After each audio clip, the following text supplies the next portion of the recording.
iba-ibang style lang. You like to do conversations. You like to know girls better. Ganon. You don't appreciate girls who are very aggressive. Ako po, hindi. Hindi. Oo. Parang, mas gusto ko na ako. Talaga? Ikaw? Kasi you don't make the first move, sabi mo, Yasser, di ba? Mas gusto ko parang ako yung inaano, Tito Boy, niligawan eh. Okay. At least alam natin ngayon. Gwapo nga, Tito Tim Boy, at a certain point, you were known as a hugot. I don't like the hugot kong, hugot lines king or whatever. Di ba? You were known for that. 2012. 2012, talagang hugot lines. Gaano ka-importante ang ikaw pala, you don't make the first move. Gaano ka-importante ang hugot lines? Mga hugot lines kasi minsan doon mo pa ipapadaan, Tito Boy eh. Yung mga nararamdaman mo eh. Ayan. Kunwari sample, sige. Hindi, ganito na lang. Pwede ba?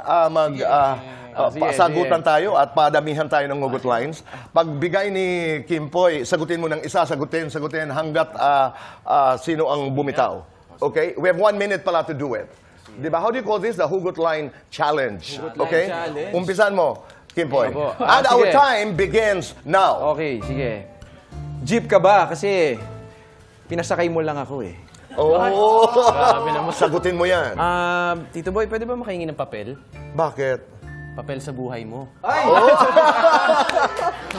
Ganda sagot, Kim Poy. Yo, Tito Boy, bibigyan kita ng orasan. Kasi wala ka ng oras sa akin eh. Ganda sagot, Wala na akong bilis. maisip. Tito Boy, alam ko kung bakit Boy ang nickname mo. Bakit? Because you're my next boyfriend. Sagot, Kim Poy. Tito Boy, ako itatapon ko na yung kumot ko. Kasi ikaw na ang magpapainit sa akin sa gabi. Sagot. Tito Boy, Yasser is my name. Dahil? And loving is my game. Oh my God!